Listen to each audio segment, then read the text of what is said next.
Entertainment Soldier here, and I'm back to talk about Star Trek Lower Decks, Season 4, Episode 7, and my thoughts on this episode. I think it's an okay episode. Okay, I don't think it's fantastic. I hated the endings of both stories because at one point it was kind of ridiculous, at another point it was kind of obvious that's what was going to happen. Well, for the two returning characters, not the main returning character. It's kind of obvious how that storyline was going to go. But other than that, yes, it's just an okay episode. We got a little bit more information about the main story as well by the end. But again, can I rewatch this? Would I rewatch this episode? No. It's a one and a done again. And it did feel a lot like a filler episode again. Yes, we got a little bit of information about the main story of the series. A little bit. Kind of interesting. And the returning characters, I mean, one of them I am kind of happy to see again because he is just insane as a character. The other two, well, the other one, because I don't really remember the other character, but when she came back, listen, what her story was going to be, it was obvious what she was going to do. And yet, when I already know what the ending of that character's story is going to be, you kind of got to make the episode more interesting than what it was. So, yeah, what would I give this out of 10? I don't know, a 4. There were interesting scenes. But again, would I rewatch? No. Was the story compelling enough for me? Not really. And yeah, I mean, you can do better than this. You can. And with the, the writer and producer going out and pretty much begging fans to hype up Lower Decks because he's fearing cancellation. Dude, this is why you're fearing cancellation. Your episodes aren't, terrible. I'm not going to say Lower Decks is terrible, because it's not. It's not fantastic, and it is definitely just a Rick and Morty ripoff. But you're not massively terrible. That's as best as I can do. If that's the best I can do, how is this show going to survive? Really? Again, I think this show is going to get cancelled. There's just nothing here. Okay, there's some interesting episodes from Lower Decks. Yes, last season's final episode, that was actually interesting. But other than a couple of episodes, the majority of Lower Decks, it's a one watch and you are done. So, 4 out of 10.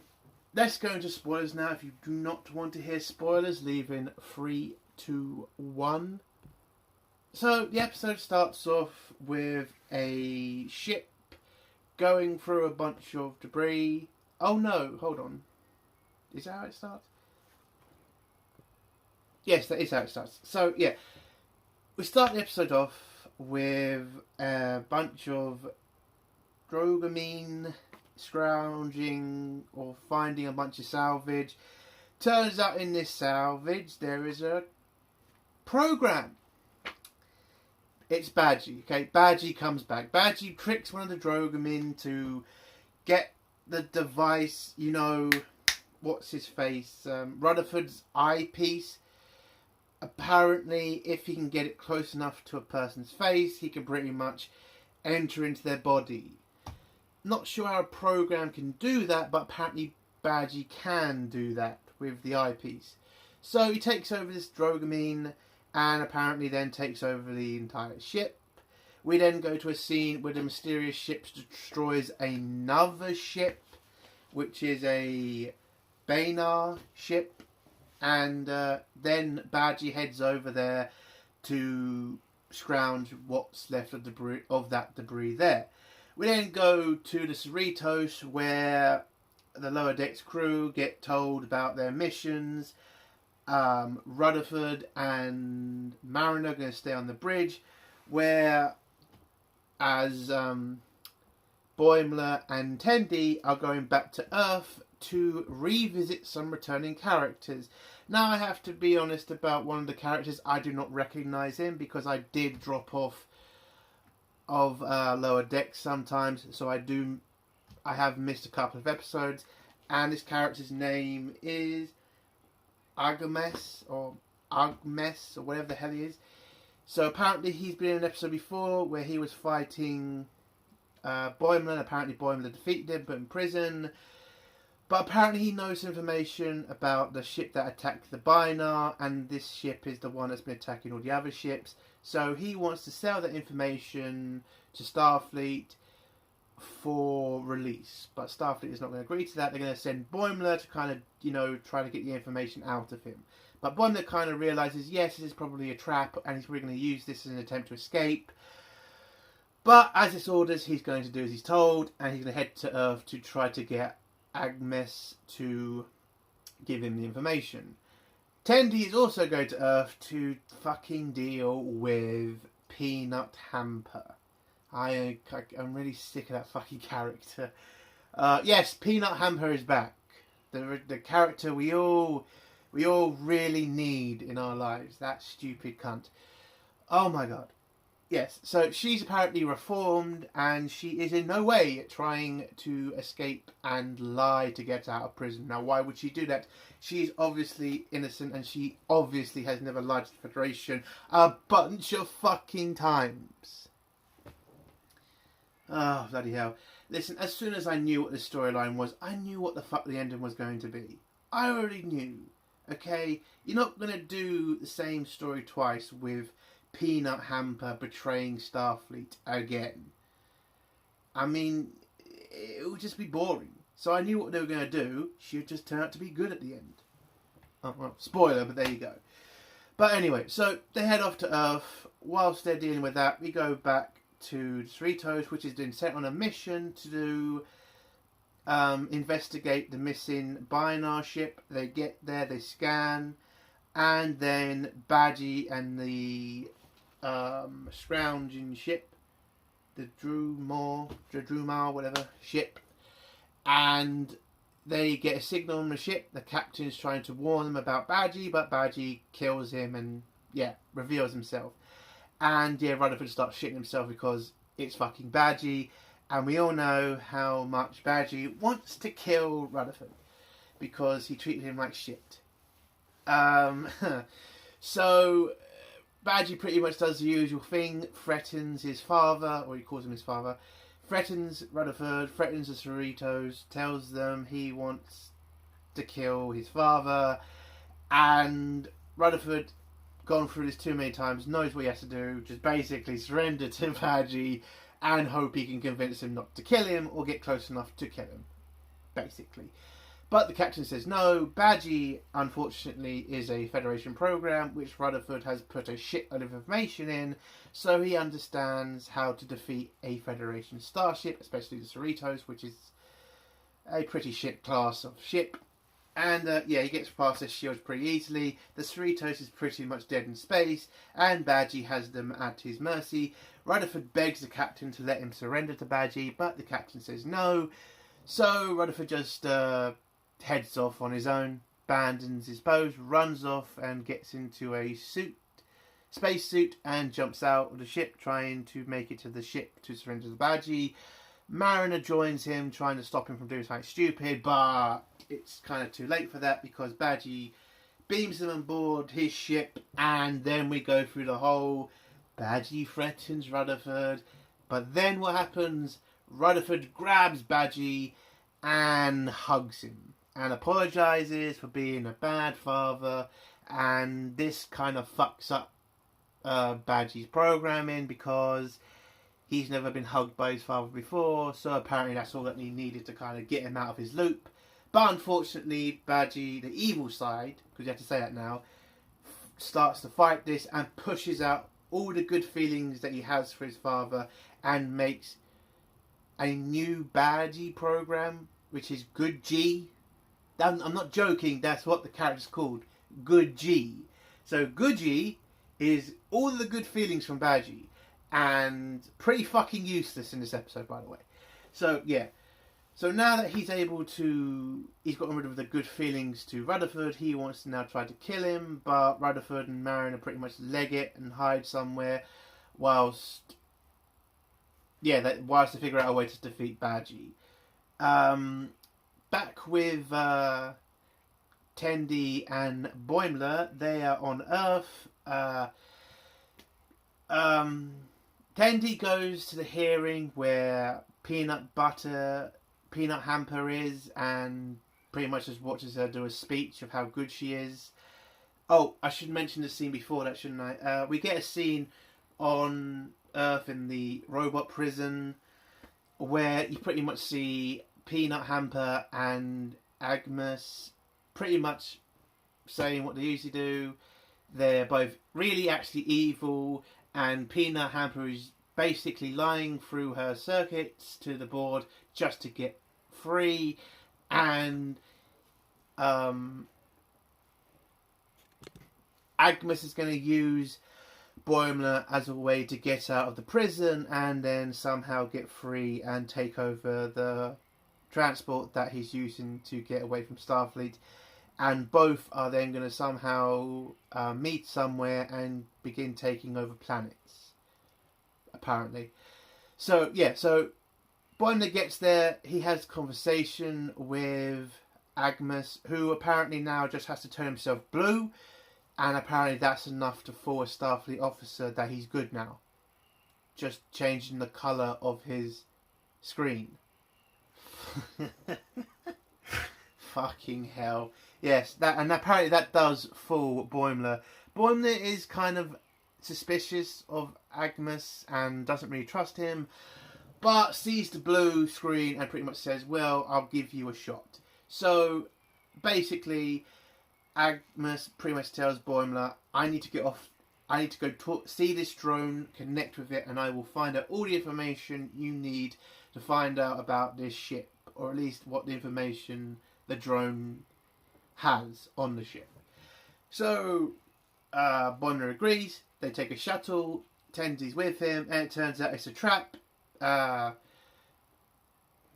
Agnes has got mini drones. They take over the shuttle, and they capture. Well, and he captures Tendi and Boimler, and then takes the shuttle to some random planet where he and Peanut Hamper agree to meet, and where they're going to stage a takeover of a nearby planet and subjugate it for themselves. Back with Rutherford and Mariner, they are pretty much dealing with Badgie, who's insane. When Badgie then starts to hack into the Cerritos and releases toxins on the ship to kill the crew to punish Rutherford, Rutherford has to head to the bridge, tries to basically surrender to Badgie to stop him killing the crew. Then, for some reason, Rutherford uses logic to fuck with Badgie, or at least get him to stop. Like, killing his friends and his crew isn't gonna, fix anything. It's not going to make him happy. And apparently this fucks up Badgie to the point Badgie then tries to get rid of his logical side. So basically, he then splits into another code, and we are now introduced to Logi. I think that's what they called the fucking badge.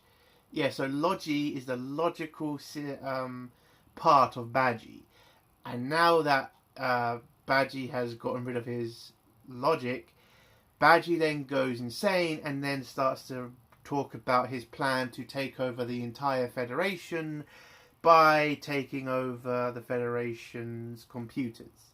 So he's going to put himself in every computer in Starfleet, having all control of every system on the ships, on every Federation ship, and kill everybody in the Federation to punish Rutherford. Now, my problem with this is, wouldn't Starfleet have, protections? Wouldn't they have, different sorts of codes to kind of block this sort of thing from happening? I mean, I'm kind of a bit... I kind of think they went a bit too far with this episode with this. But, okay. So, yeah, that's the plan. So, again, Rutherford and Mariner run away with Logie and Gucci. Fuck you, hell.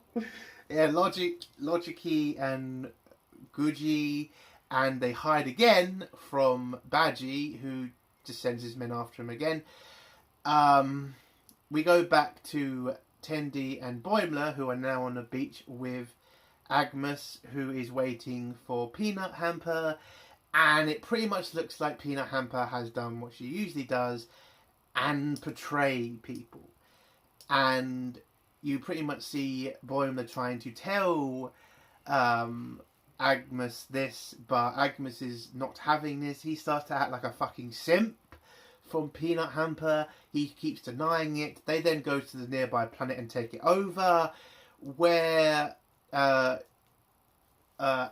Agnes is pretty much pissed off. He's depressed that, Peanut Hamper is not there with him, helping him take over planets. And he doesn't know where Peanut Hamper is, and that's what's pissing him off. So Tendi just brings up the fact, oh, I know where she is because she has, on condition of her bail, a locator beacon on her. How the fuck would Agnes not know that? I mean, they must tell them the, rules. I mean, they must have told Peanut Hamper that they'd put a tracker on her, and then Peanut Hamper would have told Agnes about this, so he could find a way to get rid of the tracking device. How the fuck did he not think of that? Okay, so, yeah. So now he knows where she is because Tendi finds her on a station. He pretty much orders Boimler to take him back to the shuttle, where they head off to go see Peanut Hamper, who turns out isn't evil anymore. So they go to the station she's on, and apparently this station is run by her family, the family of robots. And she did not go to meet with Agnes because she's a changed robot. She has pretty much accepted that what she did was wrong, and she wants to have a better life with her family, and she doesn't really want to go around taking over people. Agnes is pretty much like, yes, I've already done the whole take over people and, subjugate them. I don't want to do that anymore. I just want to be with you as friends. And Peanut Hamper then introduces Agnes to her father, and we get this really fucking weird scene where this massive, dangerous machine who wants to take over the universe just gives that all up to be friends with Peanut fucking Hamper.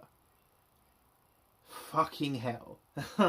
But yeah, and then so Tendi and Boimler pretty much call up Starfleet, tell them where he is. He agrees to go back, and now he's going to do his sentence and try to use the doctors and the professionals at the prison to make himself a better computer. So he can be with Peanut Hamper on that station.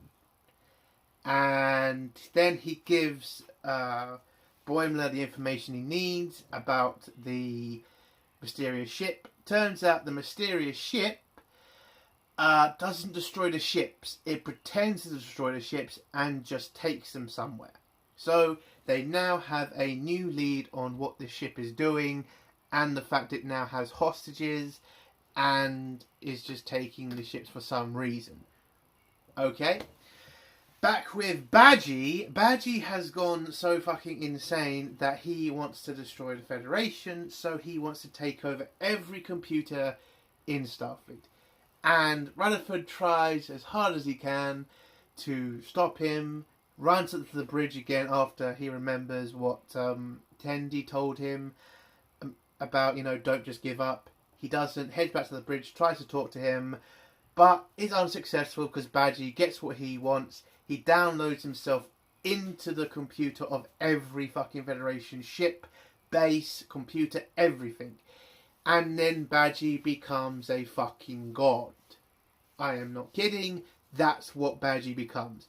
So whilst Badgie is, enjoying all the power, preparing to destroy Starfleet, he kind of, as he's ascended from a program to a god, realizes there's no point to this. I'm going to ascend to a new galaxy and create life.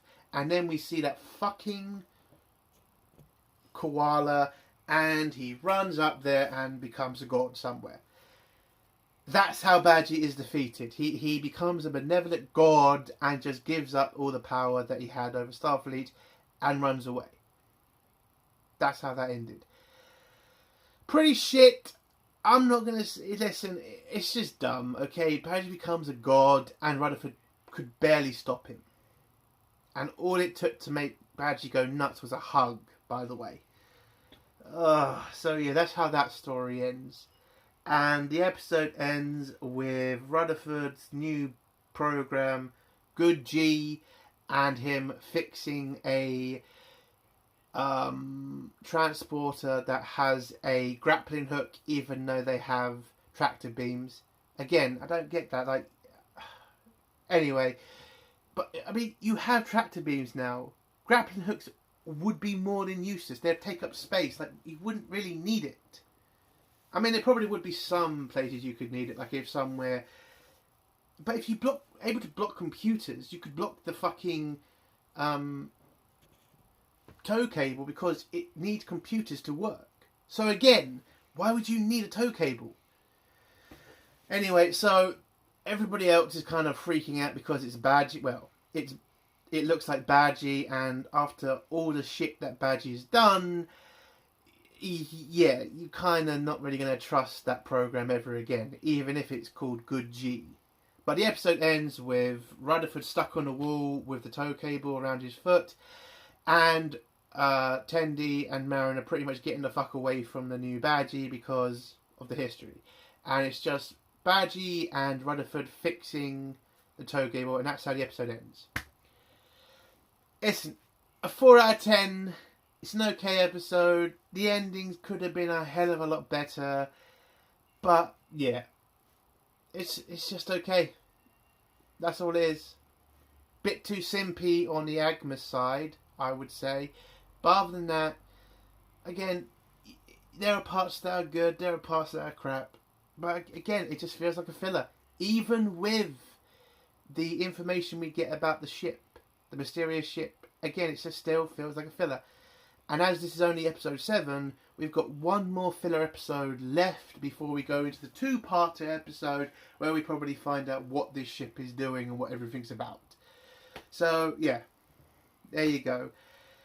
That's the end of my review. If you like this review, give it a like. If you dislike this review, give it a dislike. And if you like my content, do think about subscribing. And if you have a comment, leave it below and I'll try to get back to it as soon as possible. Entertainment World Soldier, bye.